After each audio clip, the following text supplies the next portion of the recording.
Top on the morning, you. This is WWJ Whipping with Joe from the island of Kauai, Hawaii. Welcome to one of my short clips. This morning we're sporting HMX 6'10". My favorite, one of my favorites. Sphero 6KSW with tough line, 50-pound braid. We've got the union knot to the power swivel, rated 130 pounds. We've got the surgeon's knot on 80-pound Andy, and about 3-4 feet a leader. And a Rapala loop knot to the GT ice. Getting lost an eye here. Anyway, got this thing from Reelnauti. And we're going to try it. It's a 2-ounce lure.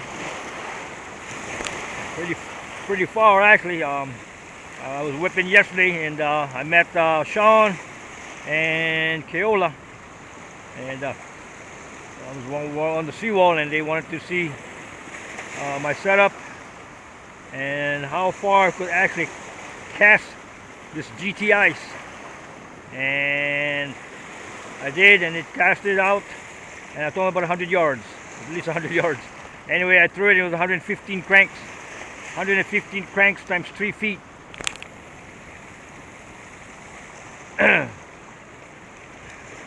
And so it was over 100 yards, that's for sure. So it was a long way. One of the first I threw with any lure. But I love this lure actually. It's easy to cast, and it's got pitter-patter action. And the reason why I don't normally use them is because it's heavy. And if you get something wrong with your line, when you throw it, it's going to sink, and she's going to snag.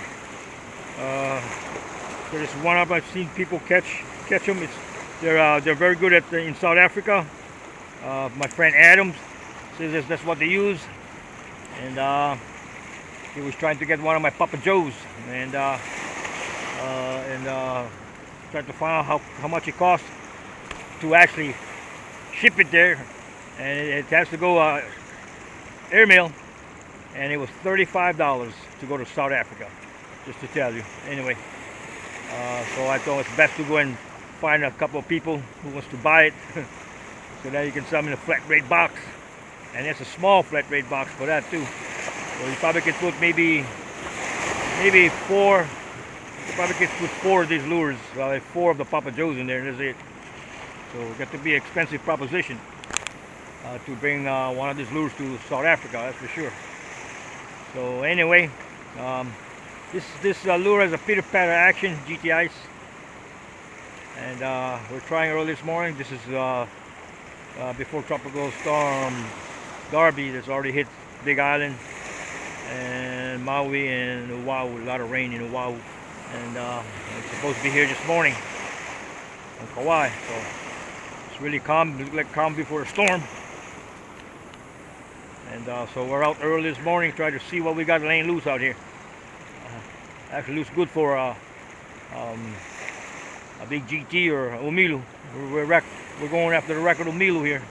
Trying to catch one that's 28.5, but the world record is 29.5 pounds. That's my goal so far. So, got 4 so far in the 20-pound series. And we want something a little bigger. But you know, it's all timing. And I believe it's here. And I think when I get schooled at 27 seconds was on world record of Milo. But just timing. I'm better prepared now than ever before. I'll put that way. I've lost only 1 fish in 2015. It got cut off. But it was a productive year, of course.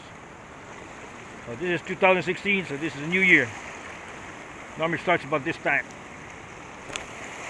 So how we normally cover an area in this case is where I'm fishing right now. It's like if you go straight in front of me here, it's 12 o'clock. On the left is 11, 10.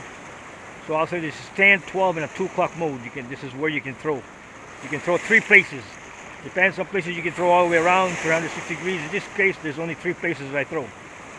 So it's like 10 o'clock, 12 o'clock, and a 2 o'clock mode. So normally it's 1, 2, 3. So what you want to do is this is 12 in front of me. So we say 12 here, This is 11 here and 10. So I throw one at 10 o'clock, 12 o'clock, and 2 o'clock. Then when you go back, you want to go 2 o'clock, 12 o'clock, and 10 o'clock. Or you can go, if you already know how many amount, you don't know the time, you already know where the direction is. So you'll go 1, 2, 3, and you throw 3, 2, 1. 1, 2, 3, 3, 2, 1. In that fashion, that is systematic. And the reason why I do that is because that's to cover the ground. So when you're throwing one here, it hits the water. Fish coming from the left, pick it up. Fish from the right or out there, pick it up on this side. You throw second one over there. The one on the left is coming this way. The one on the right is coming this way. You throw them this way, left coming this way. The right's there. That's what I'm talking about fish now. Now you're going back again 3. That fish is coming toward the sound. And this is what I believe you got to do. You can't go 1, 2, 3, and then from 3 come away 1. That's not the proper way. 1, 2, 3, 3, 2, 1. You cover the ground, and that way you'll be more productive. So here we say 1. Pretty far here. It's probably close to 100 yards. And what I told Sean and Kauais yesterday was that you didn't want to throw too far. And the reason why you didn't want to throw too far is if you throw 110 yards out, you probably only got about 110 yards or 120 yards in the reel. So, you know, and this is what happens. When the fish bites, the fish does not stay still. When the fish bites, it takes line out. This is what happens. It takes line out.